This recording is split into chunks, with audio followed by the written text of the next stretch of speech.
अब मैं आपसे सवाल करता हूं कि क्या आप दुनिया में खाने के लिए आए हैं, यानी कि आपका दुनिया में आने का मकसद खाना है? खाने के लिए जिंदा है या फिर जिंदा रहने के लिए खाना है? अगर तो आप खाने के लिए जिंदा है, दुनिया में आए हैं खाने के लिए, तो फिर तो बिला शक शुबा जो भी आपको ऐसी शय नजर आती है जिसके बारे में आपको लगता है कि यह खाई जा सकती है, तो आप खाएं। लेकिन अगर आप दुनिया में खाने के लिए नहीं आए, खाना मकसद नहीं है, बल्कि मकसद कुछ और है जिसे पूरा करने के लिए जिंदा रहना लाजिम है, और जिंदा रहने के लिए खाना जरूरत है, खाना नीड है। अब जबकि हकीकत यह है कि खाना है जिंदा रहने के लिए, तो फिर मैं आपसे सवाल करता हूं, आप मुझे यह बताएं कि क्या दुनिया में और कुछ ऐसा खाने को नहीं है कि जो जानवरों को काट के खाया जाए, उनकी जानें ली जाए, उनका कत्ल किया जाए? अगर तो और कुछ खाने को नहीं है कि जानवरों को काटे बगैर गुजारा नहीं है, जानवरों को काट कर उनका गोश्त खाए बगैर जिंदा नहीं रह सकते, फिर तो ठीक है। लेकिन अगर इसके अलावा और बहुत कुछ है खाने को, तो फिर भी अगर कोई ये कहता है नहीं जी हम तो गोश्त ही खाएंगे, तो फिर जान ले इससे बड़ा कोई जुल्म नहीं है।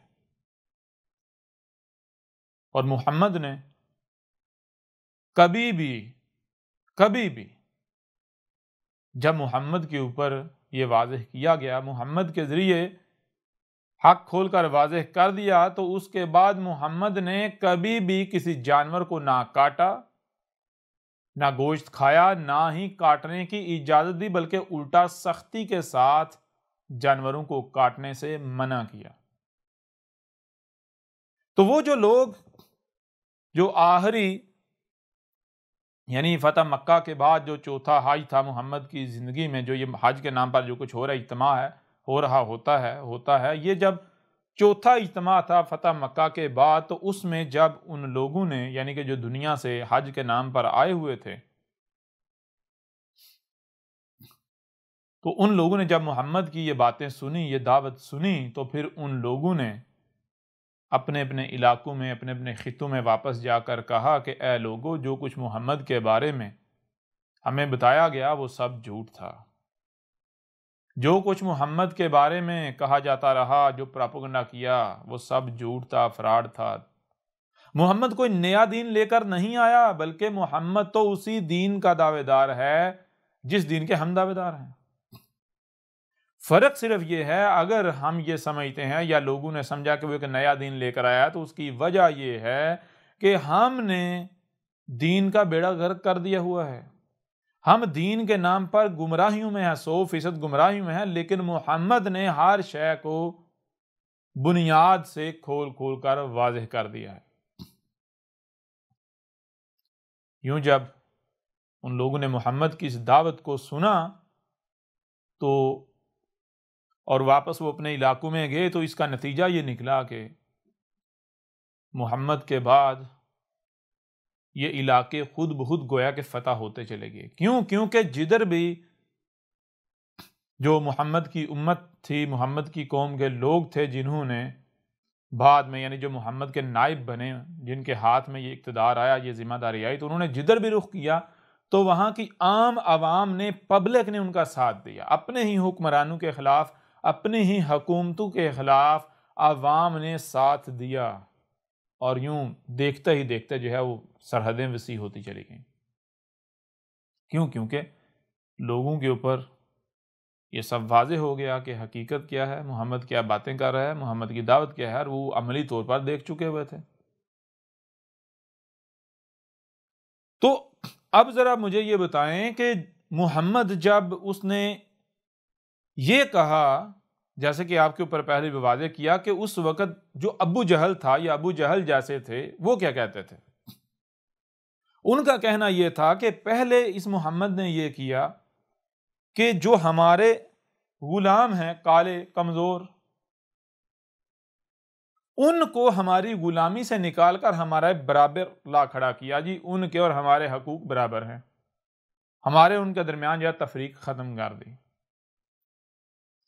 हमारे वो गुलाम काले जिनकी अहमियत और हैसियत हमारे पाँव के तलवे में लगी हुई खाक के बराबर भी नहीं हम समझते थे, उन्हें मोहम्मद ने हमारे बराबर ला खड़ा कर दिया। चलो ये तो समझ आती है कि वो फिर भी इंसान हैं, ह्यूमन हैं, हमारे ही जैसे हैं, लेकिन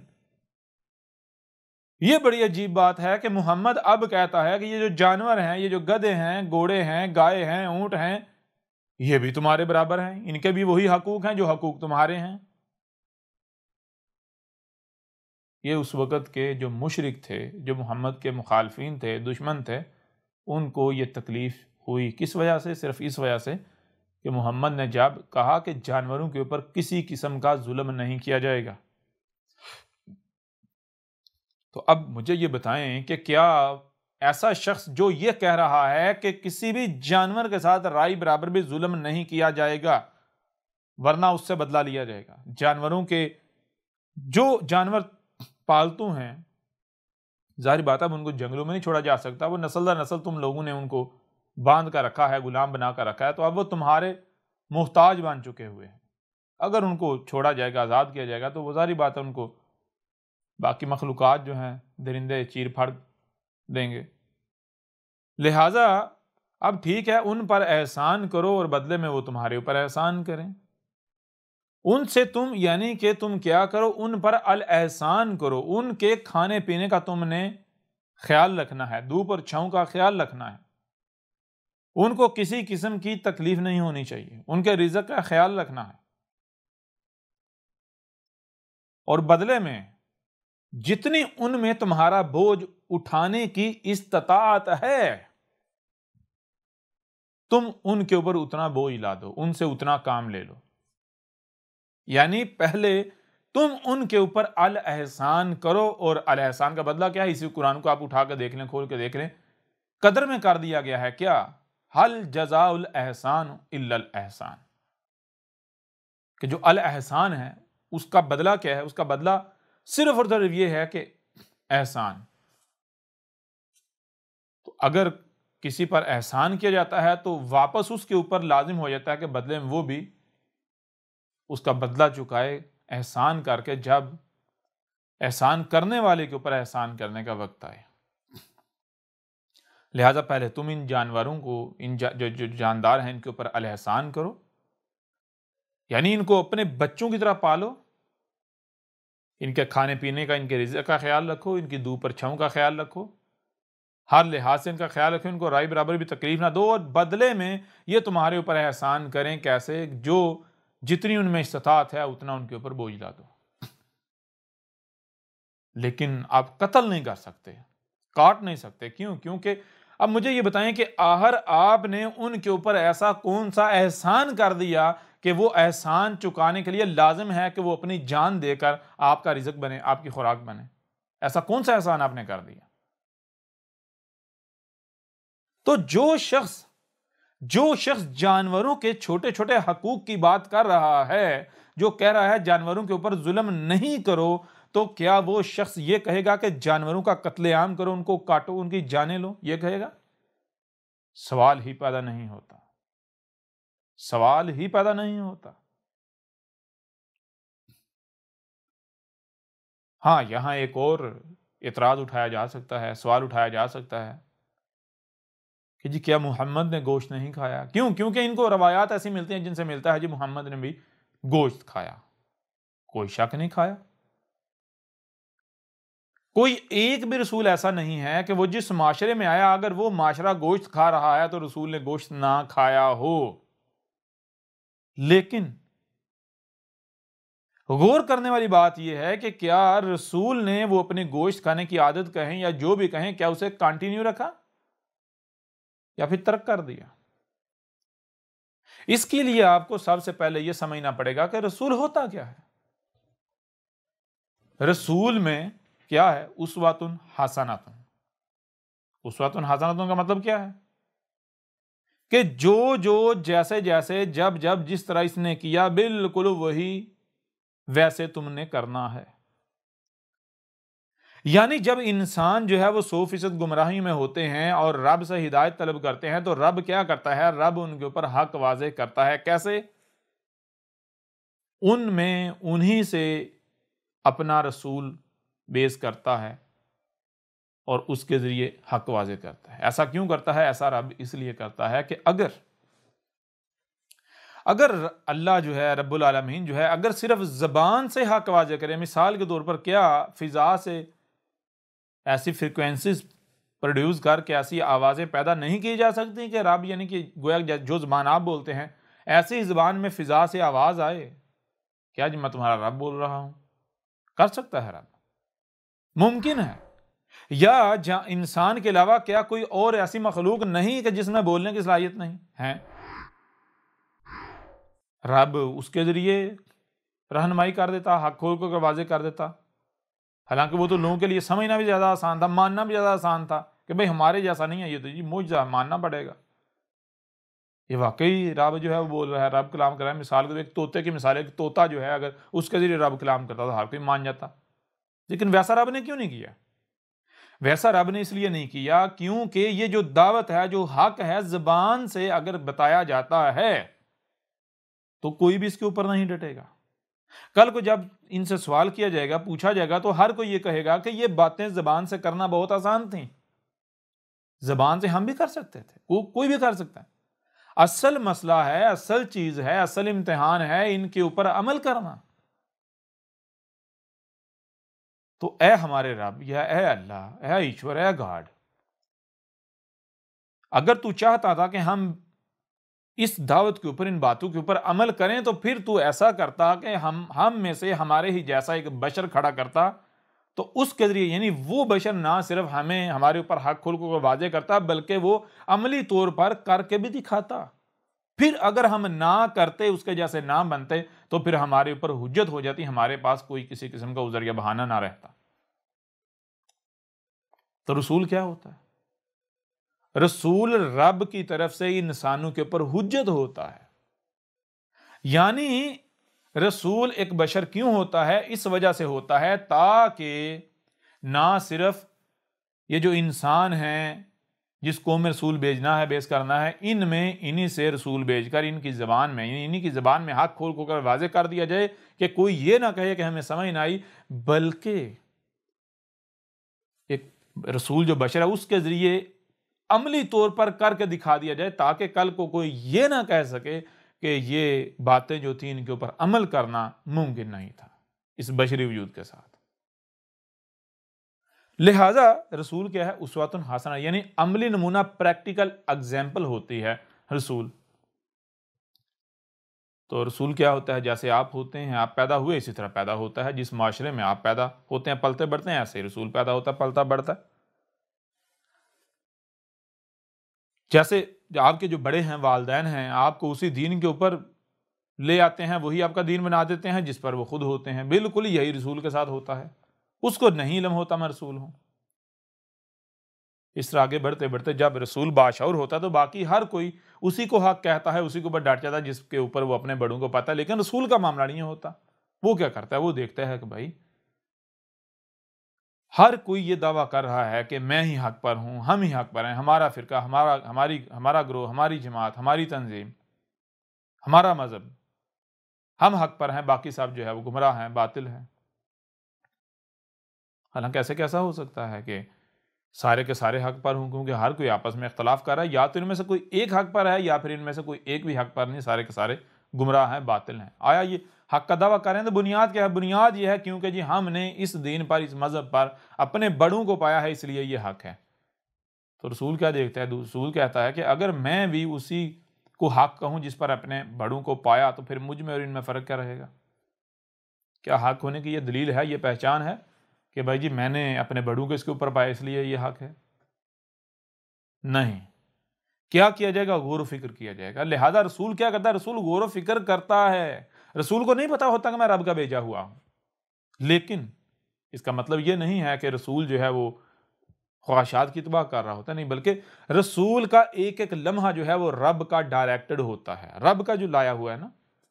रब उसे अमली नमूना बना रहा है, रब दिखा रहा है कि देखो ऐसे तुम दुनिया में आते हो, ऐसे तुम्हारी परवरिश की जाती है, ऐसे दुनिया के हालात वाक़यात तुम्हारे ऊपर गालिब आ जाते हैं, तुम्हें अपने रंग में रंग दिया जाता है, फिर उसके बाद कैसे हिदायत पानी है। तो लिहाजा जब तक रसूल के ऊपर हक वाज़े नहीं किया जाता, रसूल के ऊपर ये वाज़े नहीं किया जाता तू हमारा भेजा हुआ है, तब तक रसूल भी, अगर वो माशरा गोश्त खा रहा है तो रसूल भी गोश्त खाता है।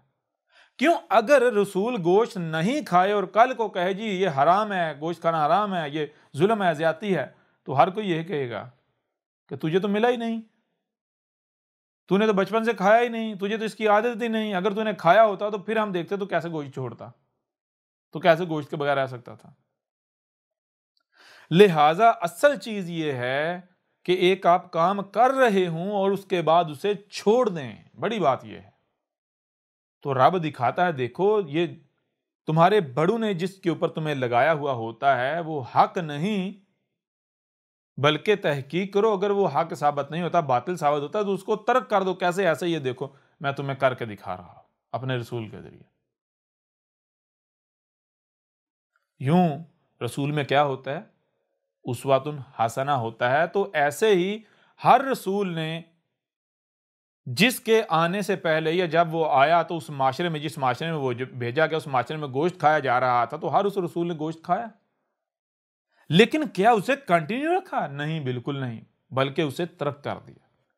और फिर रब का कानून क्या है? रब का कानून यह है कि रब कोई भी काम छू मंतर करके नहीं करता। मिसाल के तौर पर अगर आप छत पर चढ़े हैं, छत पर चढ़ने के लिए 10 सीढ़ियां दरकार हैं, आप 10 स्टेप यानी स्टेप बाय स्टेप आगे बढ़े हैं, छत पर गए हैं, तो रब ये नहीं कहता छलांग लगा के वापस आ जाओ, नहीं, बल्कि जिस तरह आप ऊपर चढ़े हो उसी तरह सीढ़ियां उतर कर वापस आओ।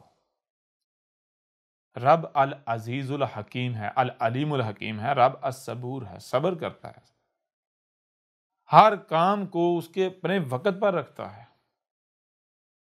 तो कोई भी काम छू मंतर करके नहीं होता, वो इल्मो हिकमा के साथ होता है। तो रब अगर किसी कोई बंदा जो है अगर कोई गलत कर रहा है तो रब उसे ये नहीं कहता छू मंतर करके छोड़ दे, बल्कि रब उसे Aahista Aahista step by step पीछे लेकर आता है, जैसे वो उस मकाम पर पहुंचा हुआ होता है। ये वजह है मुहम्मद ने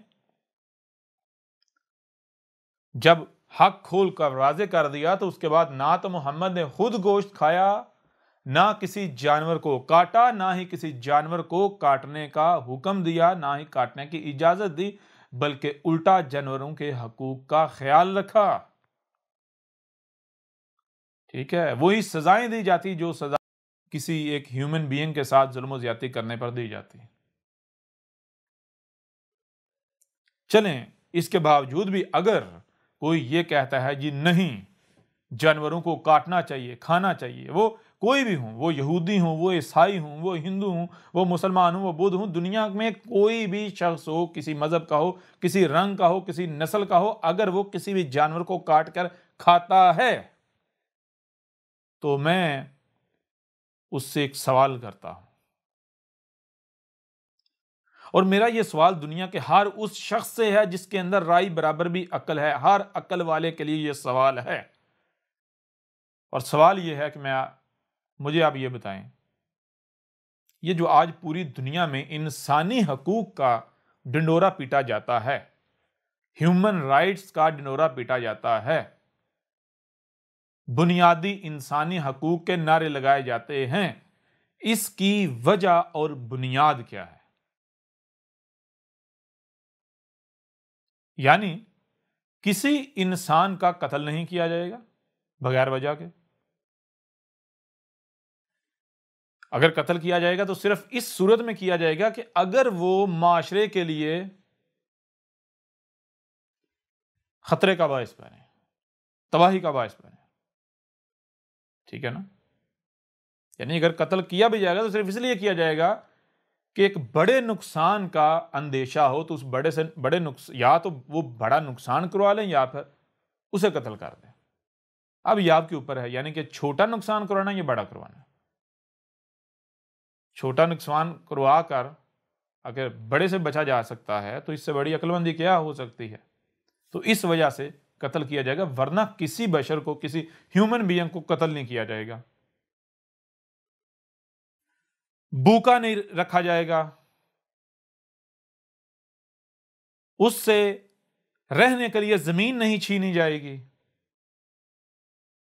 यानी जो बुनियादी इंसानी हकूक जिन्हें कहा जाता है, जो हर इंसान के बुनियादी हकूक हैं, यानी हर सूरत में उसे मिलने चाहिए, ख्वाह वो जेल के अंदर ही क्यों ना हो। उसको खाने के लिए, पीने के लिए, रहने के लिए, और उसकी जान जो है, जिंदगी जो है, उसका तहफ़्फ़ुज़, कोई उसे नुकसान ना पहुंचाए। यह है बुनियादी हकूक। अच्छा, इसकी बुनियाद क्या है? इन हकूक की बुनियाद क्या है? आखिर वो क्या वजह है? आया वो क्या वजह है जिस वजह से, जिसकी बुनियाद पर ये बुनियादी इंसानी हकूक का ढिंढोरा पीटा जाता है और जानवर जो है उनको बिल्कुल नजरअंदाज कर दिया जाता है, उनके हकूक की बात नहीं की जाती, उनको मारो काटो जो चाहे करो, कोई आवाज उठाने वाला नहीं, कोई बोलने वाला नहीं। जब गौर किया जाए तो पता चलता है वजह क्या है। वजह यह है कि जनाब फीलिंग्स, एहसासात, जज्बात, अगर किसी को मारा जाएगा उसे तकलीफ होगी, दर्द होगा, दर्द का एहसास होगा, दुख होगा, तकलीफ होगी। कत्ल किया जाएगा, किसी का बाप है, किसी का भाई है, किसी का बेटा है, उनके ऊपर क्या गुजरेगी? उन्हें दुख होगा, तकलीफ होगी, उनके एहसासात को, जज्बात को ठेस पहुंचेगी। रहने के लिए जमीन नहीं छीनी जाएगी। क्यों नहीं छीनी जाएगी? वरना तकलीफ का सामना करना पड़ेगा, अजियत का सामना करना पड़ेगा। क्यों नहीं? एहसासात हैं जी ह्यूमन बीइंग में, एहसासात हैं, जज्बात हैं। तो महज एहसासात, जज्बात यानी फीलिंग्स की बुनियाद पर इंसानी हकूक का ढिंडोरा पीटा जाता है। क्योंकि अगर ह्यूमन बीइंग के अंदर फीलिंग्स ना होती, जख्म लगाने से, चोट लगाने से अगर दर्द ना होती, नुकसान फील ना किया जाता, तो किसी हकूक की बात ना होती। ये ना कहा जाता हकूक हकूक हकूक। मिसाल के तौर पर अगर किसी को कैंसर हो जाता है और उसके जिस्म का वो उज़्व काटना पड़ता है, तो क्या कोई एहतजाज करता है? वहां पर फिर हकूक की बात आती है? नहीं आती। क्यों? क्योंकि वो जो हिस्सा है वो अब उसके साथ आपकी फीलिंग्स नहीं जुड़ी हुई, उसके साथ आपके एहसासात नहीं जुड़े हुए, जज्बात नहीं जुड़े हुए, बल्कि उल्टा वो अगर आपके साथ जुड़ा रहेगा कि तो आपकी फीलिंग्स का कत्ल करेगा, आपके जज्बात का कत्ल करेगा, आपके एहसासात का कत्ल करेगा, आपको तकलीफ देगा। इस वजह से उसे काट दिया जाता है। लिहाजा थोड़ा सा भी गौर करें तो आपके ऊपर वाज़ेह हो जाएगा कि ये जो इंसानी हकूक का दावा किया जाता है, ढिंढोरा पिटाया जाता है, बुनियादी इंसानी हकूक, उसकी वजह क्या है? वजह है फीलिंग्स। तो अगर इन फीलिंग्स यानी एहसासात की बुनियाद पर इंसान जो ये ह्यूमन बीइंग है, दो टांगों वाले, अगर इनको तकलीफ नहीं दी जाएगी, इनके हकूक हैं, बुनियादी हकूक हैं, उन हकूक का हर सूरत ख्याल रखा जाएगा, तो फिर मैं आपसे सवाल करता हूं कि ये जितने भी जानदार हैं, क्या उनमें फीलिंग्स नहीं हैं? उनकी औलाद नहीं है? वो किसी के बहन, किसी के भाई, किसी की औलाद नहीं होते? चलो वो तो रिश्तेदारियां तो छोड़ो, वो तो सारी चीजें छोड़ो, क्या उनके अंदर फीलिंग्स नहीं है? क्या उन्हें तकलीफ नहीं होती? क्या उनका जिंदा रहने का दिल नहीं करता? क्या उनको खुशी नहीं होती, दुख नहीं होता? तो मैं आपसे पूछता हूं, जिस बुनियाद पर ये दो टांगों वाले के हकूक हैं, तो उसी बुनियाद पर जानदारों के हकूक क्यों नहीं है? चलो, एक ऐसे जानदार को कत्ल करना समझ में आता है जो सोसाइटी के लिए नुकसान का बायस बने, खतरा हो। बिलफर्ज सांप हो गया, बिच्छू हो गया, वो भी सोसाइटी, माशरे के अंदर जहां पर उससे खतरा है, कहीं जंगल में जाकर नहीं मारा जाएगा, वो अपनी दुनिया में रह रहा है, आपको क्या तकलीफ दे रहा है? लेकिन अगर आप एक ऐसे जानदार का कत्ल करते हो, हाँ, किसी भी नाम पर, वो कुर्बानी के नाम पर हो, बलि के नाम पर हो, रिजक के नाम पर हो, यानी खाने के नाम पर, या किसी भी नाम पर हो, तो मुझे ये बताएं कि क्या यह जुल्म अजीम नहीं है?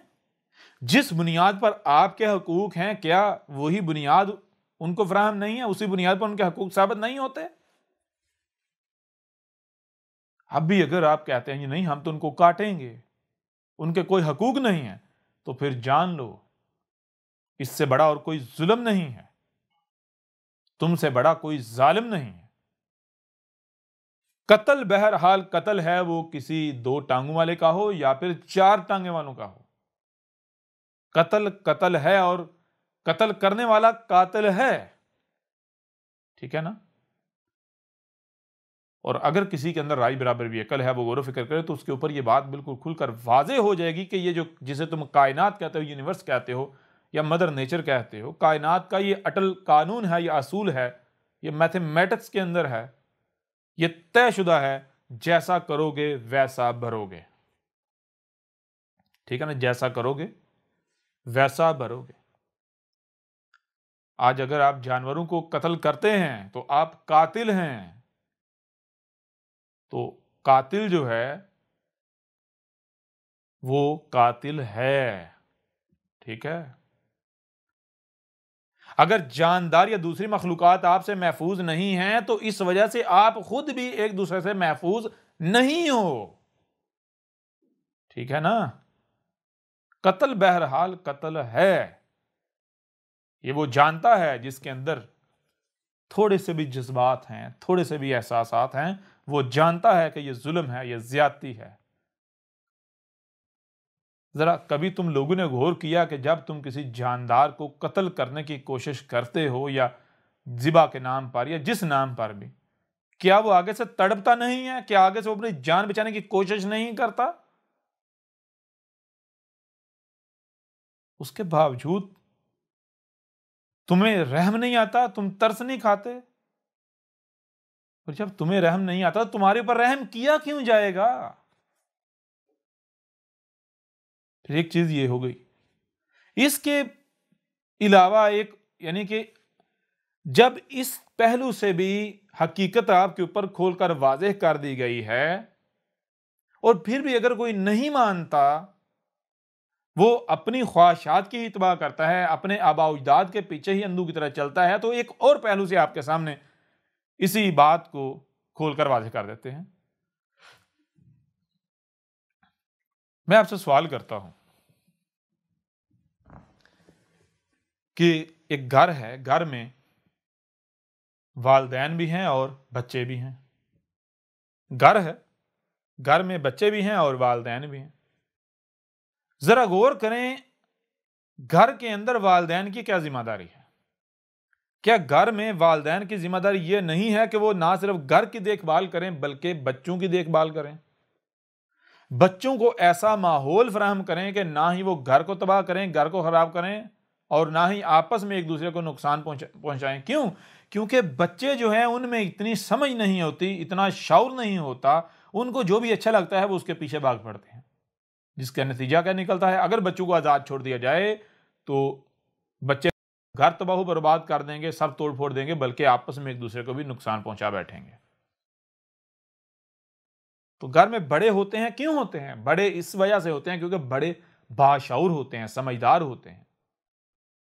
उनकी समझदारी, जो उनकी समझदारी है, उनकी समझदारी, ये जो सलाहियत है, ये सलाहियत ही उनको बच्चों से अलग करती है, मुमताज करती है, और उनको ये जिम्मेदारी देती है, उनकी इस जिम्मेदारी का बायस बनती है कि वो इस अकल का, इस शऊर का इस्तेमाल करते हुए ना सिर्फ घर की देखभाल करें कि घर को कोई नुकसान ना पहुंचे, बल्कि बच्चे जो हैं उनका ख्याल रखा जाए, उनको ऐसा माहौल फराहम किया जाए, उनकी ऐसी तरबियत की जाए कि बच्चे ना खुद अपने आप को नुकसान पहुंचाएं, ना दूसरों को पहुंचाएं, ना ही घर को नुकसान पहुंचाएं।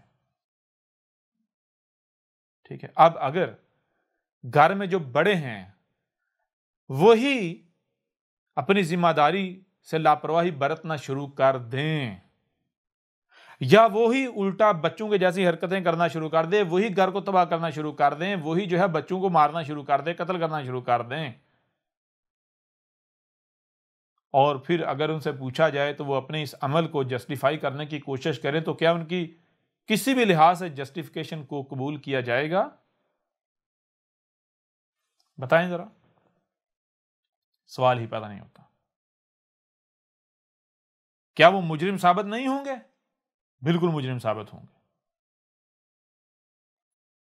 जो वालिदैन हैं या जो घर में बड़े हैं, उनका मकसद क्या है, उनकी जिम्मेदारी क्या? उनकी जिम्मेदारी ये नहीं कि वो घर में तोड़ फोड़ करें, कत्लो गारत करें, तबाही मचाएं, बल्कि उनकी जिम्मेदारी ये है कि वो घर की देखभाल करें, वो बच्चों का ख्याल रखें, उनको ऐसा माहौल फराहम करें, ऐसी उनकी तरबियत करें कि वो एक दूसरे को नुकसान ना पहुंचाएं, एक दूसरे के हकूक जो है वो पामाल ना करें, एक दूसरे के लिए तकलीफ का, नुकसान का बायस ना बने, घर को नुकसान ना पहुंचाएं। बिल्कुल ऐसे ही जरा गौर करें कि एक मुल्क हो, एक खिता हो, एक इलाका हो, वहां पर जो बशर ह्यूमन बीइंग्स है ये आबाद हैं, वहां इन ह्यूमन बीइंग में से जो ह्यूमन बीइंग्स में इंसान हैं, जो बशर हैं, इनमें से चंद लोगों को इक्तदार दिया जाता है, इख्तियार दिया जाता है। क्यों दिया जाता है? क्या उनको इक्तदार व इख्तियार इसलिए दिया जाता है कि वो जिन पर उनको इक्तदार दिया गया, जिन पर उनको इख्तियार दिया गया, जो उनकी रियाया है, जिन पर उनको इख्तियार दिया गया है, उनके साथ वो जुल्म व ज़्यादतियाँ करना शुरू कर दें, उनको अपनी मर्जियों के मुताबिक इस्तेमाल करना शुरू कर दें? क्या उनको इसलिए इस वजह से, इस मकसद के लिए इख्तियार दिया गया दूसरों के ऊपर? नहीं, बिल्कुल नहीं। बल्कि अगर उन्हें इख्तियार दिया गया है तो इख्तियार देने का मकसद ये है कि वो ऐसा माहौल कायम करें, ऐसी लोगों की तरबियत करें कि लोग एक दूसरे को नुकसान ना पहुंचाएं, एक दूसरे के हकूक पामाल ना करें, एक दूसरे को तकलीफ ना पहुंचाएं, खराबियां ना करें, बल्कि सब कुछ ठीक ठाक रहे, हर एक को तहफ़्फ़ुज़ हासिल रहे। अगर कोई नुकसान का या हलाकत का या तबाही का बायस बनता है या किसी से ऐसा अंदेशा है तो उसको उसके किए की सजा दी जाए या फिर उसे लगाम डाली जाए। लेकिन अगर वही लोग जो हुक्मरान हों, जिनको इख्तियार दिया गया हो, वो अपने इस इख्तियार का नाजायज़ फ़ायदा उठाएं, वो ये कहें जी कि जो कुछ भी, जिस पर भी हमें इख्तियार दिया गया है, जहाँ तक हमारी रसाई है, जो कुछ भी हमारी रसाई में दिया गया है, ये इसलिए दिया गया है कि हम इनको जैसे जी चाहे इस्तेमाल करें, इनके साथ जो जी चाहे करें, और इस बुनियाद पर जिसको जी चाहे कत्ल करें, जिसको जी चाहे जैसे जी चाहे इस्तेमाल करें, हर एक को जूते की नोक पर रखें। वो कहें सिर्फ हमारे ही शाही खानदान जो हुक्मरान खानदान है उसी के हकूक हैं, बाकी किसी कोई हकूक नहीं। तो मुझे ये बताएं, क्या वो अपने दावे में सच्चे होंगे, अपने इस किरदार में ठीक होंगे? क्या ये जुर्म नहीं होगा? जरा गौर करें, ये जुर्म होगा, इसको आप जुर्म मानेंगे। लेकिन जरा गौर करें कि ऐसे ही जमीन पर जब आपको, ये जो बशर हैं, आप ह्यूमन बीइंग, आपको इख्तियार दिया गया है, दूसरे जो जानदार हैं वो आपसे कमजोर हैं, उन पर आपको इख्तियार दिया गया है, उन पर आपको रसाई दी गई है, वो आपकी रसाई में है, तो क्यों? क्या इसलिए कि आप उनको काटें, उनके साथ जुल्म करें, ज्यादतियां करें? या फिर मामला यह है कि जैसे, यानी कि जो जितने भी जानदार हैं बाकी, उनकी मिसाल ऐसे है जैसे घर में बच्चों की है, और ये जो ह्यूमन बीइंग है इसकी मिसाल ऐसे जैसे घर में बड़े होते हैं, बाशऊर होते हैं।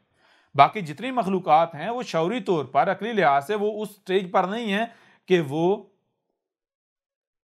यानी कि जमीन में, आसमानो जमीन में ऐसे रहें कि किसी का कोई नुकसान ना हो, किसी को कोई तकलीफ ना पहुंचे। और ये ऐसा क्यों है, ये विवाद की बात है, इसके ऊपर भी डिटेल के साथ बात करेंगे। और अभी थोड़ा आगे बढ़ के इसके ऊपर इसको वाजे कर देंगे। ये जो बशर है, ह्यूमन है, इसको अगर इख्तियार दिया गया है तो इसलिए दिया गया है ताकि ये ऐसा माहौल तरतीब दे, ऐसा माशरा तरतीब दे कि तमाम की तमाम मखलूकात जो हैं उनको तहफ़्फ़ुज़ हासिल हो जाए। कोई भी अपने आप को ये ना समझे कि मैं सुपीरियर हूं, कोई भी अपने आप को दूसरों से या दूसरी मखलूकात से बरतर समझते हुए, बेहतर समझते हुए, खैर समझते हुए कहीं ऐसा ना करे कि जो हकूक हैं मेरे ही हैं, बाकी किसी कोई हकूक नहीं, और तबाही मचा दे, दूसरों के हकूक पामाल करे। नहीं, कहीं ऐसा ना हो कि किसी के हाथ में कुछ ऐसा लग जाए जिसकी बुनियाद पर वो ये महसूस करना शुरू कर दे कि मैं दूसरों से बरतर हूं, लिहाजा वो उस इख्तियार का या उस शय का नाजायज फायदा उठाना शुरू कर दे, दूसरों के ऊपर जुल्म करना शुरू कर दे।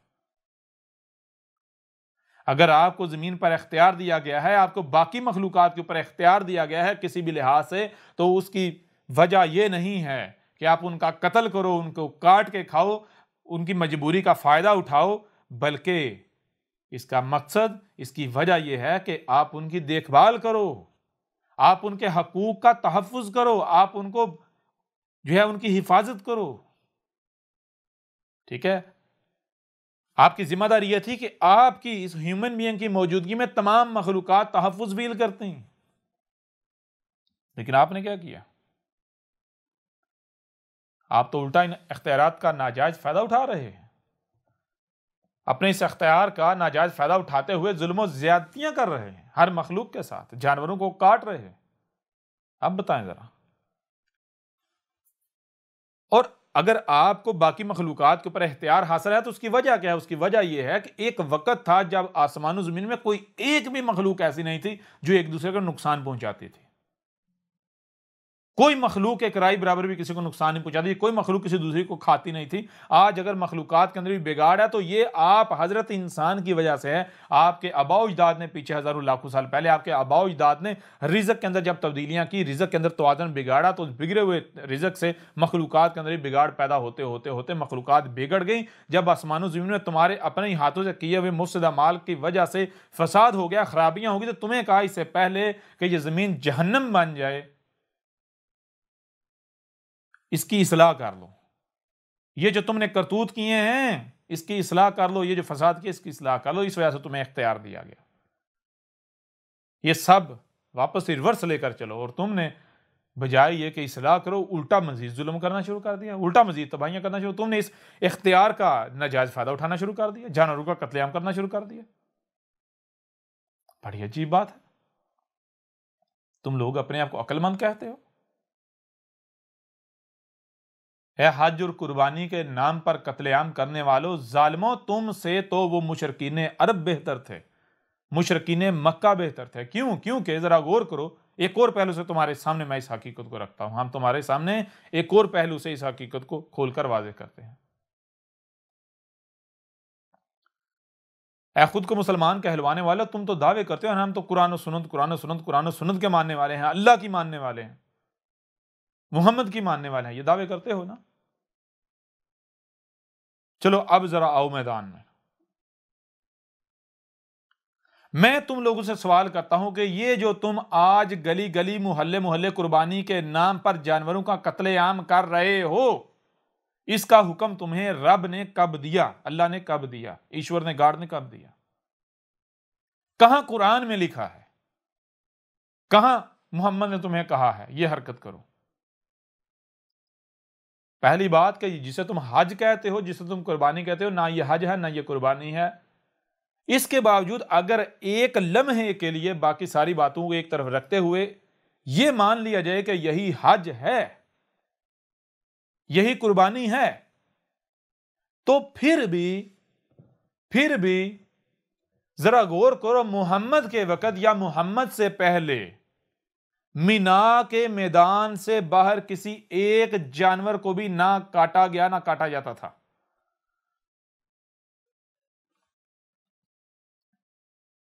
मीना के मैदान के बाहर किसी एक भी जानवर को नहीं काटा गया कुर्बानी के नाम पर।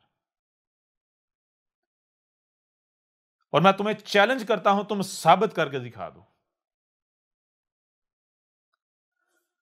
मोहम्मद की मौजूदगी में मोहम्मद के फौरन बाद जो शुरू का वक्त था उस दौरान भी, और यहां तक कि मोहम्मद से पहले भी मीना के मैदान से बाहर किसी एक भी जानवर का कुर्बानी के नाम पर कत्ल नहीं किया जाता था। क्यों? क्यों? अपना कुरान उठाकर देखो, इसी कुरान के अंदर यह बात बिल्कुल दो टूक वाज़ेह अल्फाज में लिखी हुई है कि कुर्बानी किसके ऊपर फर्ज है, किसके ऊपर लाजिम है, किसने देनी है। यह बात अलग है कुर्बानी है क्या, कुरान किसे कुर्बानी कह रहा है वो अलग बात है। लेकिन अगर एक लम्हे के लिए इसे कुर्बानी मान लिया जाए जिसे तुम कहते हो, तो कुरान ये कह रहा है कुर्बानी सिर्फ और सिर्फ उसी के ऊपर है जो हज की इस्तिताअत रखता है।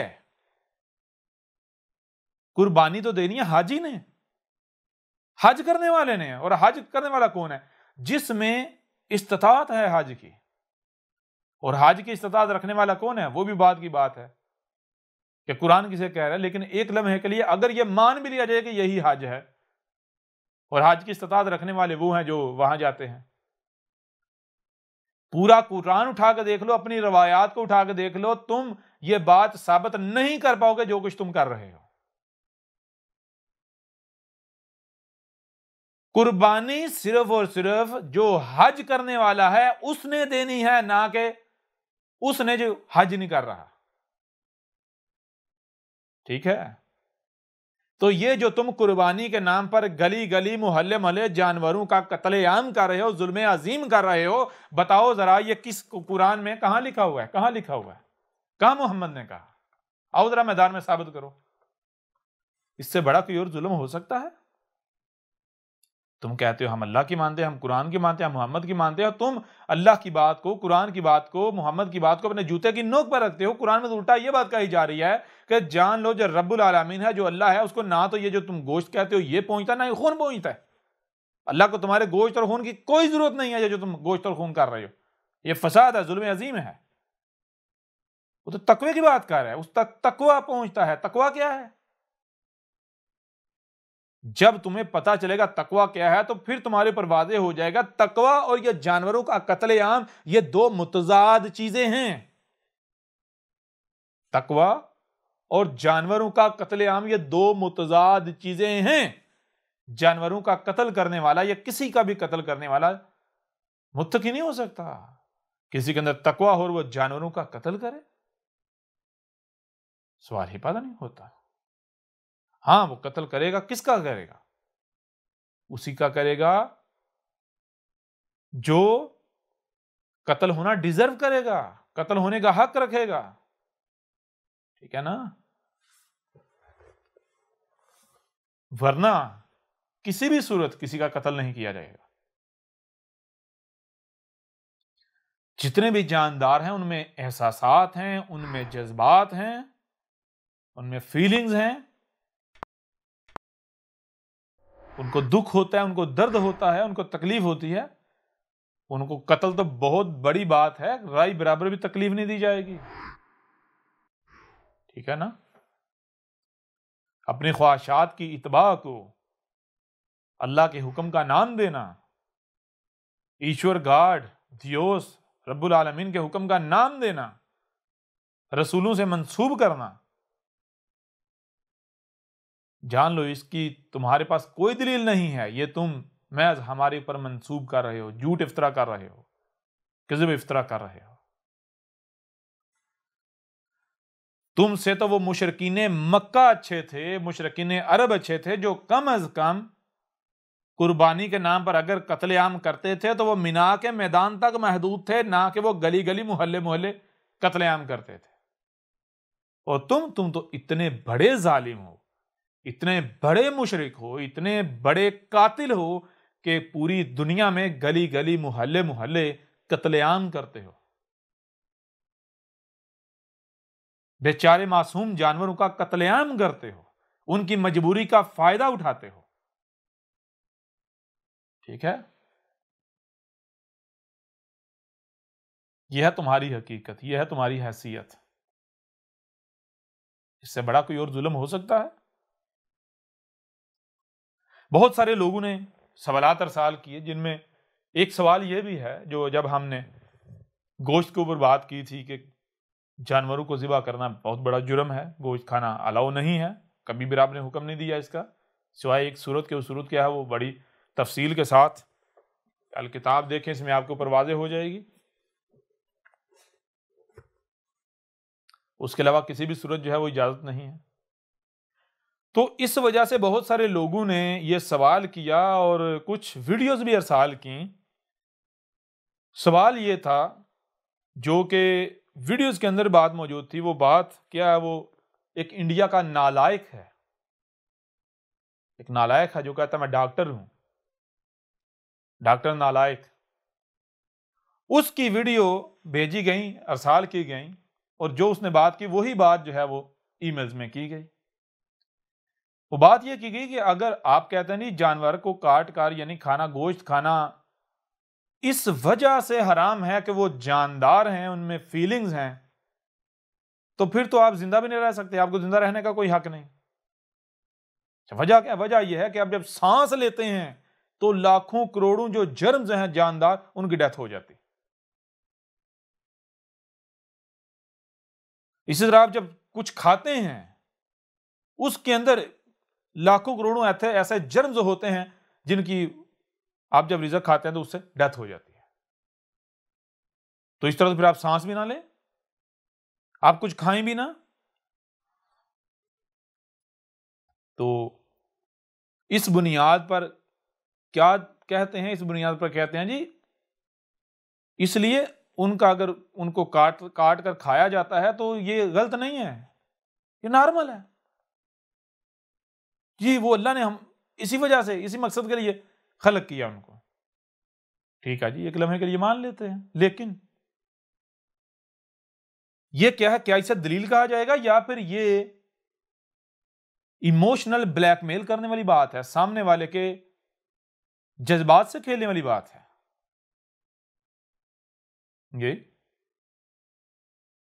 सबसे पहली बात तो ये है कि जो बात आपने कही कि सांस लेने से लाखों करोड़ों जर्म्स जो हैं वो आपके जिस्म के अंदर जाकर उनकी डेथ हो जाती है, इसलिए फिर सांस भी नहीं लेना चाहिए। खाना जब खाते हैं उसके अंदर लाखों करोड़ों ऐसे जर्म्स होते हैं, जानदार होते हैं, उनकी भी डेथ हो जाती है, तो इस तरह फिर खाना भी नहीं खाना चाहिए इस वजह से। मैं आपसे सवाल करता हूं, अपने आप को डॉक्टर कहने वाले, तू पहले यह साबित कर कि जब कोई भी बशर, कोई भी ह्यूमन बीइंग या कोई भी जानदार मखलूक जब सांस लेती है तो सांस लेने के लिए क्या उसे वो जो जर्म्स हैं उनकी जरूरत है उसकी बॉडी को? क्या सांस इसलिए लिया जाता है कि बॉडी को उन जर्म्स की, उन बैक्टीरिया की, लिविंग थिंग्स की जरूरत होती है तो वो अंदर जाते हैं? या फिर बॉडी को उन लिविंग थिंग्स की जरूरत नहीं है?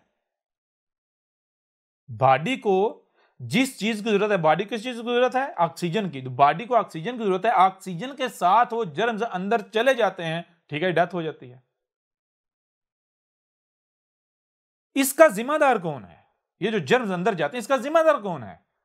क्या इन जर्म्स को रब ने खलक किया है, रब ने फैलाया है? अगर तो रब ने खलक किया है, रब ने फैलाया है, और फिर सांस लेने का जो मैकेनिज्म है ये भी रब ने बनाया है, तो फिर तो ठीक है। अगर जर्म्स जा रहे हैं, मर रहे हैं, बॉडी की नीड है, तो फिर जनाब बाकी जानवरों को भी कत्ल किया जा सकता है। लेकिन अगर रब ने, जब आप सांस लेते हो या कुछ भी खाते हो तो उसके अंदर यानी सांस के जरिए या खाने के जरिए कोई भी लिविंग थिंग अंदर नहीं जानी चाहिए, रब ने ये निजाम बनाया है। किसी लिविंग थिंग जो है उसके जो है जिस्म के अंदर जाने की जरूरत है ही नहीं। और ये जो फिजा के अंदर लिविंग थिंग्स हैं या जो रिजक खाया जाता है उसके अंदर जो लिविंग थिंग, जो बैक्टीरिया प्रोड्यूस हो जाते हैं, ये रब का नहीं बल्कि अगर हजरत इंसान के अपने मुफसद अमाल का नतीजा है, तो फिर ए अक्ल के अंधे तू क्या कर रहा है? फसाद पर फसाद कर रहा है। पहले तबाही बचाई, उसी तबाही को मजीद नई तबाही करने के लिए दलील बना रहा है। बिला शक व शुबा जब सांस लिया जाता है तो बहुत सारे जर्म्स, बैक्टीरिया सांस के जरिए अंदर जाते हैं, तो अंदर जाकर क्या गुल खिलाते हैं? तबाही मचाते हैं, जिसे कहते हैं बीमार हो जाना। ये जर्म्स आए कहां से? हजरत इंसान डॉक्टर नालायक, ये जर्म्स तेरे जैसे मुफसिद जो इंसान हैं, मुफसिद हैं, उनके फसाद के नतीजे से फिजा में प्रोड्यूस हो रहे हैं। पहले ये जान ले कि ये जान जो है ये वजूद में कैसे आती है, जान, जिंदगी वजूद में कैसे आती है। ठीक है,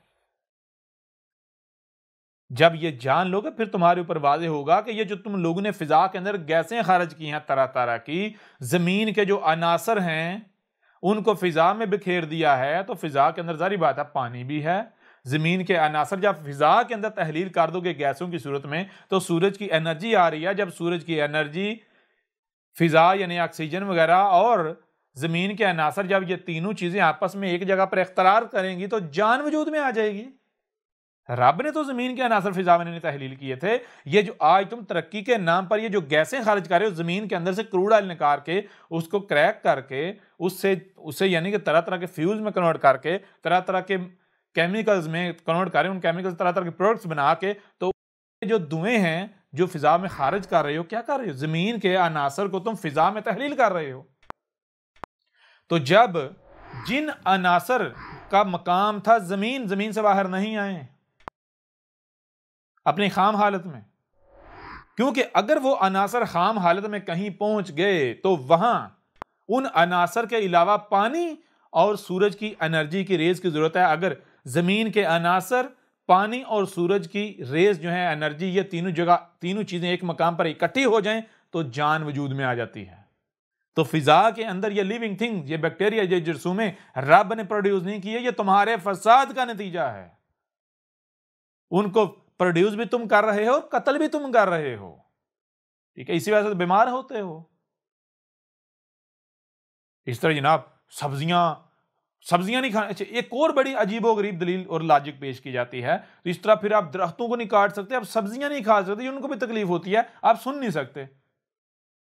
अरे खुद को डॉक्टर कहता है, गधे के बच्चे, तू कहता मैं डॉक्टर हूं। डॉक्टर नालायक।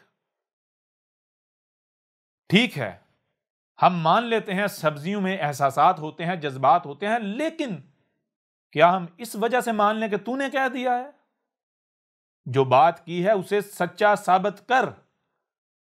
सब्जियों में एहसासात, जज्बात होते हैं या निबातात में एहसासात और जज्बात होते हैं, ये तो बाद की बात है। होते हैं या नहीं होते इसको तय करना, पहले तो इस चीज का इल्म होना चाहिए कि एहसास और जज्बात होते क्या हैं। ठीक है, एहसास जज्बात जो हैं, एहसासात जज्बात होते क्या हैं? एहसासात जज्बात जो लिविंग थिंग्स होती हैं उनके अंदर प्रोड्यूस होते हैं। किससे प्रोड्यूस होते हैं? उन केमिकल से प्रोड्यूस होते हैं जो केमिकल्स निबातात बनाती हैं। यानी एहसासात जज्बात जिस मटेरियल से बनते हैं, वजूद में आते हैं, निबातात उस मटेरियल को बनाते हैं। तो जिस मटेरियल से एहसासात जज्बात बनते हैं वो मटेरियल बना रही हैं निबातात, तो निबातात में एहसास जज्बात आ कहां से गए? गधे के बच्चे, तू कहता मैं अक्लमंद हूं।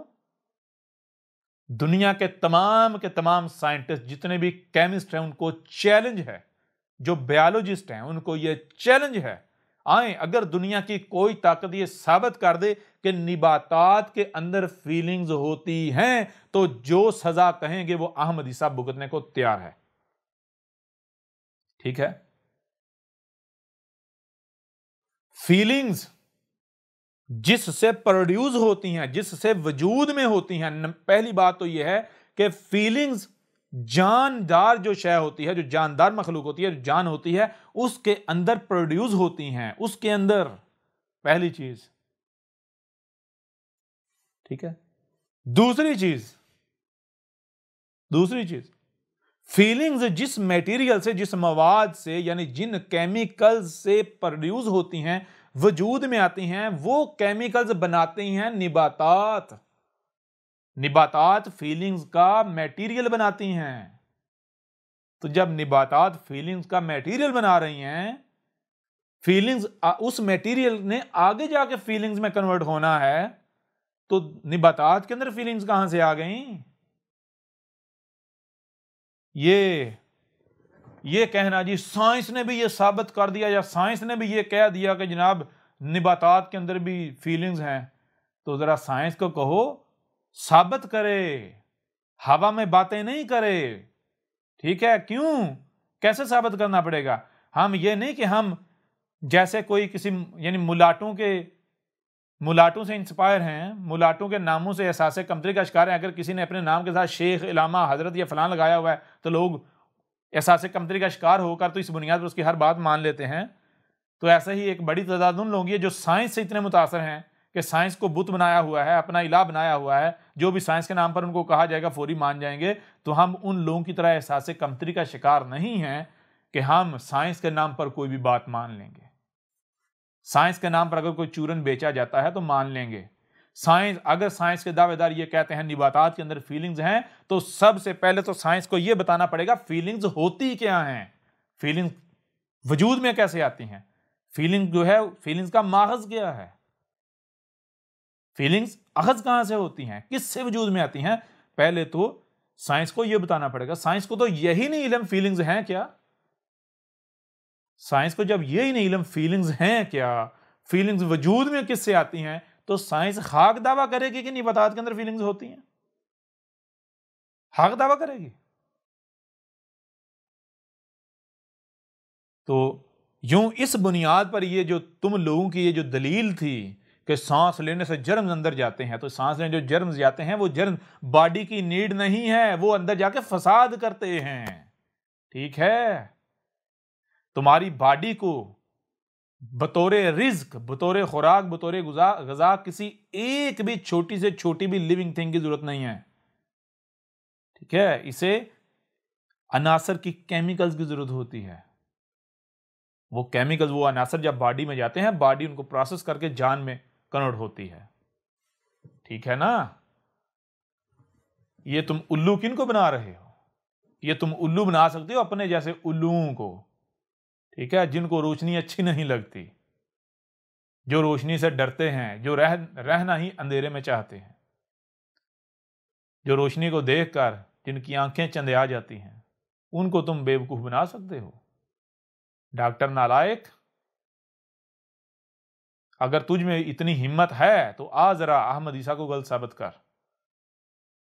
नहीं कर सकता।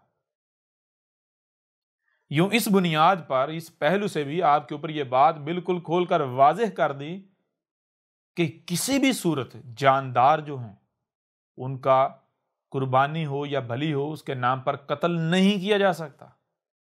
सिर्फ उन जानदारों को कत्ल किया जा सकता है जो आपके लिए या मखलूकात के लिए नुकसान का बायस हैं, हलाकत का बायस हैं, और वो भी ऐसी सूरत में कि जब उनसे हलाकत का अंदेशा हो, उनसे खतरा हो।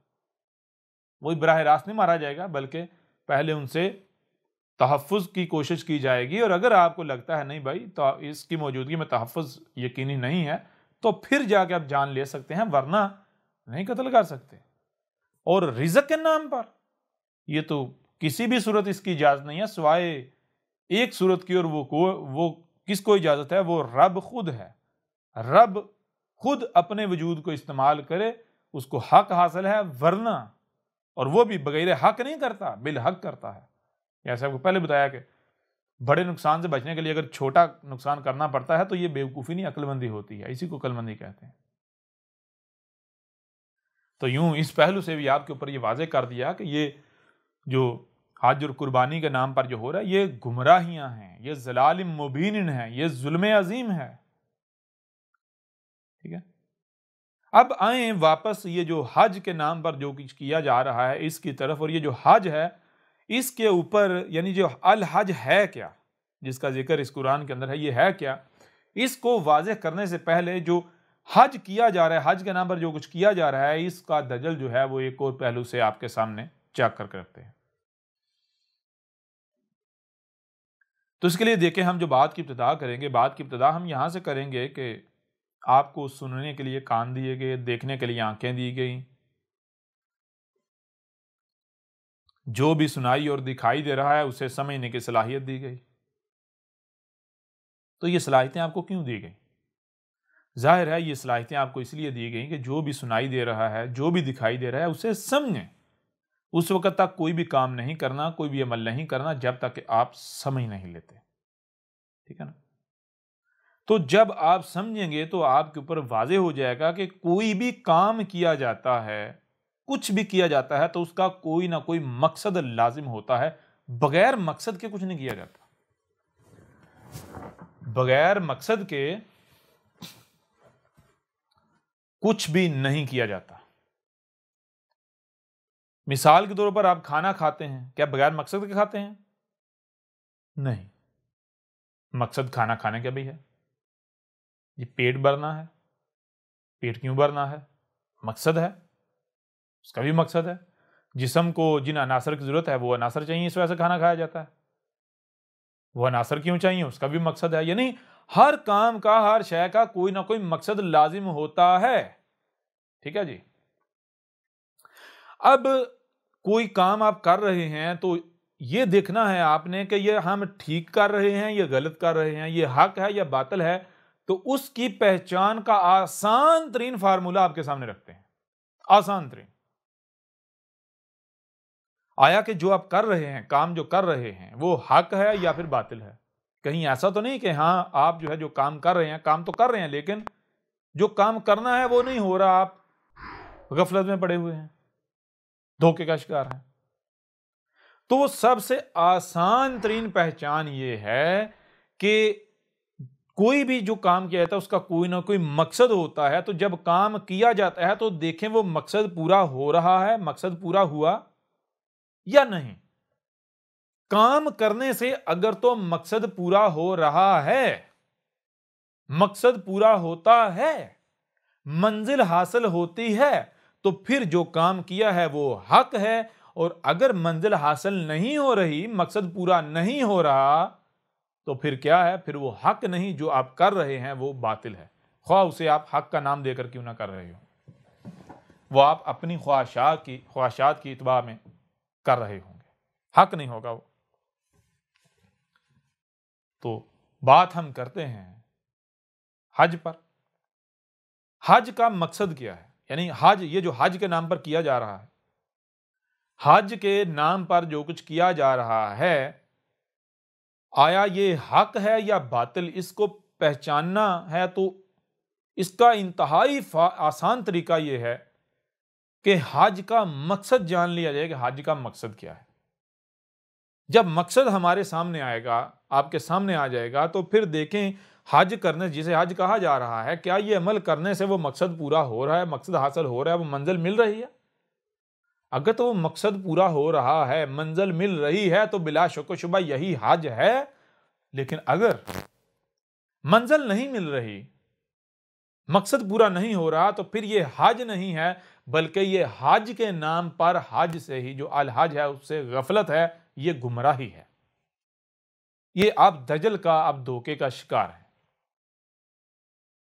ठीक है, पहली बात हो गई है। दूसरी बात, अगर आपको ये जो आप हज के नाम पर कर रहे हैं, आपको इसके बारे में कितना ही यकीन क्यों ना हो कि ये हक है, कितना ही यकीन क्यों ना हो, लेकिन अगर कहीं से इसके ऊपर एतराज उठ जाए, कोई भी इस पर कोई सवाल उठाता है, कोई एतराज उठाता है, तो आपके ऊपर यह फर्ज हो जाता है कि आप तहकीक करें। ठीक है, क्यों? क्योंकि अगर आप सच्चे हैं, आप हक पर हैं, तो तहकीक करने के बाद नतीजा हक ही आएगा। ठीक है, अगर तो जो आपके पास पहले से है वो हक है, तो वही चीज सामने आएगी, कुछ डिफरेंट नहीं आएगी। ठीक है, और जो इतराज करने वाला है वो गलत साबित हो जाएगा, वो लाजवाब हो जाएगा उल्टा। वो इतराज अगर उसने उठाया, क्यों उठाया? हो सकता है इसी वजह से, जाहिर बात इसी वजह से इतराज उसने उठाया कि कोई ऐसी बात, कोई ऐसा पहलू जो उससे छुपा रह गया, उसकी समझ में नहीं आया, अकल में नहीं आया, जिस वजह से उसने समझा ये गलत है।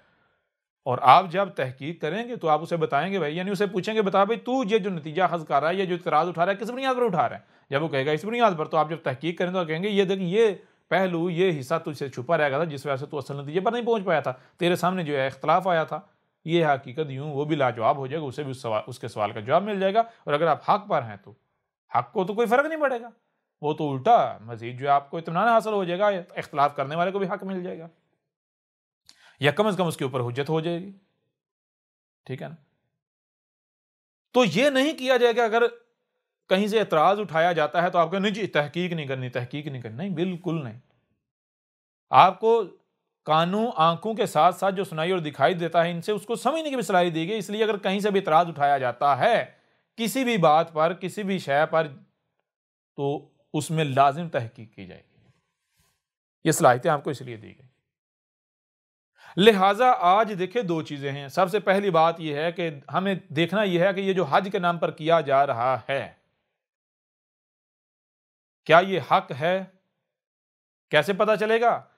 हज करने का मकसद क्या है, मंजिल क्या है? अगर तो मकसद और मंजिल मिल रही है ये हज करने से, हज के नाम पर जो किया जा रहा है, फिर तो ये यही हज है, ये हक है। और अगर मंजिल नहीं मिलती तो फिर ये हक नहीं, ये बातिल है। तो फिर क्या किया जाएगा? जो हक है उसे तलाश किया जाएगा और हक के ऊपर अमल किया जाएगा, जो हक है वो किया जाएगा। ना कि हज के नाम पर ही हज से गाफिल रहेंगे। और दूसरी चीज़ ये है कि अगर इसके ऊपर कोई एतराज़ उठाया जाता है, कहीं से भी कोई इसके ऊपर एतराज़ उठाया जाता है, कोई सवाल उठाया जाता है, तो फिर भी ये हज के नाम पर जो कुछ किया जा रहा है, ये करने से पहले तहकीक की जाएगी और उस एतराज़ को, उस सवाल को दूर किया जाएगा, उस सवाल को कलअदम किया जाएगा। तो क्या आज एतराज़ उठाया जा रहा है? तो अगर कोई कहता है नहीं उठाया गया, तो फिर आज अहमद ईसा उठा रहा है। अब आपके ऊपर फर्ज हो चुका, आप तहकीक करें। लिहाजा जब तहकीक करेंगे, नतीजा क्या सामने आएगा, अभी आपके सामने खोल कर रख देते हैं। मिसाल के तौर पर हम सबसे पहले ये जानते हैं कि ये जो हज है, इसका मकसद क्या है। तो आप अपने मुल्लाटों से पूछें, अपनी किताबें उठा कर देखें, हज का मकसद, अल हज का मकसद क्या है? मकसद है, मंजिल है ईद उल अजहा। जैसे जो रमज़ान है, शहर रमज़ान, सयाम का जो एक महीना है, उसका मकसद क्या है, उसकी मंजिल क्या है? ईद उल फितर। बिल्कुल ऐसे ही जो अल हज है, हज का मकसद क्या है? हज का मकसद, हज की मंजिल, यानी जिस मकसद को पाने के लिए हज किया जाता है, जो अल हज है, वो मंजिल क्या है, वो मकसद क्या है? वो है ईद उल अजहा। ईद किसे कहते हैं? ईद कहते हैं जहां पहले थे वहां आप नहीं हैं, दोबारा वापस वहीं पर आ जाना, दोबारा वापस वहीं पर आ जाना। यानी एक मकाम पर आप थे या कुछ था, वहां से फिसल गए, वो वहां नहीं है, तो पलट कर वापस दोबारा वहीं आ जाना, पलट कर दोबारा वापस वही आ जाना, उसी नुक्ते पर आ जाना।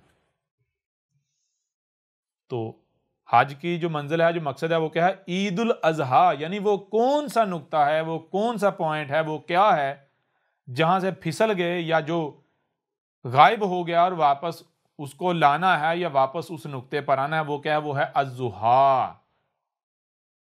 अज़ुहा, अज़ुहा क्या है? अज़ुहा, जुहा से, जुहा किसे कहते हैं? रोशनी को, नूर का फैल जाना, यानी सब कुछ रोशन हो जाना। जुहा जिद किसकी है? लैल की। या इसकी जिद क्या है? लैल। लैल किसे कहते हैं? अंधेरे को।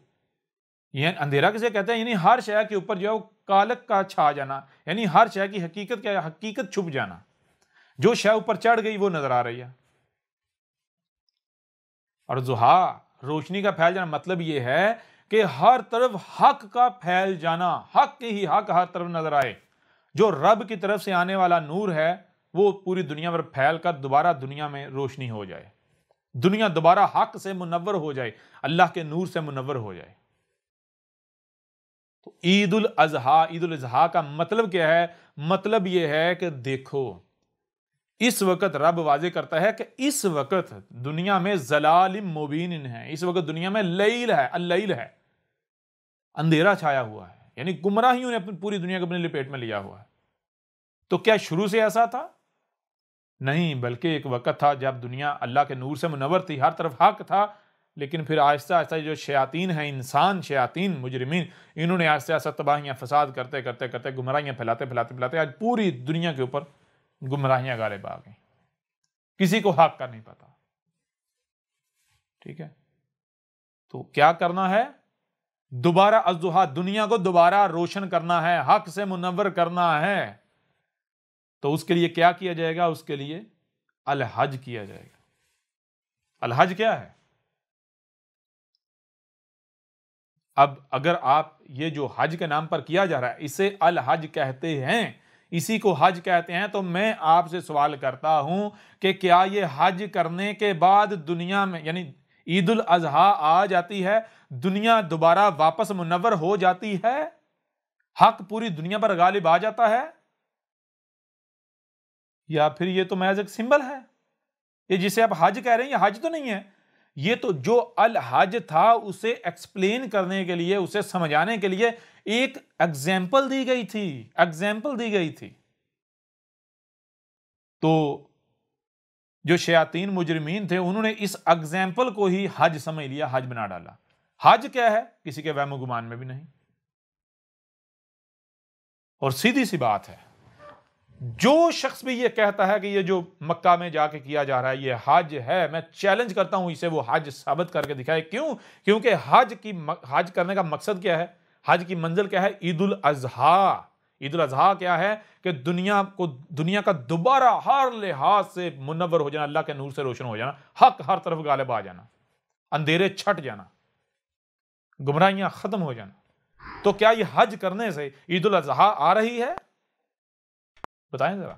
अगर तो आ रही है, दुनिया मुनव्वर हो रही है, तो फिर तो यही हज है। अगर नहीं आ रही तो फिर अकल के अंदो ये हज कैसे बन गया? ये तो तुम हज के नाम पर ही हज से गाफिल हो, अल हज के नाम पर ही अल हज से गाफिल हो, अकल के अंदो। ठीक है ना? और अल हज कौन करते हैं, किन के ऊपर है? जो इसकी इस्तिताअत रखने वाले। इसकी इस्तिताअत रखने वाले कौन? जो बिल्कुल वैसे हैं जैसे इब्राहिम था। ठीक है। अब जब आगे बढ़ेंगे तो अब आपके ऊपर खोल कर वाज़ेह करेंगे, हर पहलू से आपके सामने रखेंगे कि अल हज है क्या। ठीक है ना? और ये जो किया जा रहा है अरबों के अंदर, ये अल हज नहीं है। ये हज के नाम पर ही हज से गफलत है। ये तो धोखा है, फ्रॉड है, फ्रेब है। ठीक है ना? और ये क्यों शुरू हुआ, कब शुरू हुआ, कहां से शुरू हुआ, ये भी आपके ऊपर खोलकर वाज़ेह कर देते हैं। लेकिन इसे वाज़ेह करने के लिए, यानी इसको समझने के लिए, पहले यह समझना लाजिम है कि जो अल हज है क्या। जब तक आप अल हज को जान नहीं लेते तब तक आप ये जो अरबों के अंदर जो हो रहा है इसे नहीं समझ सकते। तो अब ऐसा करते हैं, तफसील से अल हज के ऊपर बात करने से पहले मुख्तसरन आपके सामने रखते हैं अल हज क्या है, और उसके बाद फिर ये जो अरबों के अंदर किया जा रहा है ये हकीकत खुद बखुद आपके ऊपर खुलकर वाज़ेह हो जाएगी। ना सिर्फ खुद बखुद खुलकर वाज़ेह हो जाएगी, बल्कि उसे भी फिर हम अपने अल्फाज में आपके सामने खोलकर वाज़ेह कर देंगे, ताकि अगर किसी को भी किसी किस्म का कोई शक व शुबा रह गया तो वो भी उसकी समझ में आ जाएगा, वो शक व शुबा जो है वो दूर हो जाएगा। कोई भी सवाल हुआ या रहा तो वो भी ख़त्म हो जाएगा, उसका जवाब मिल जाएगा।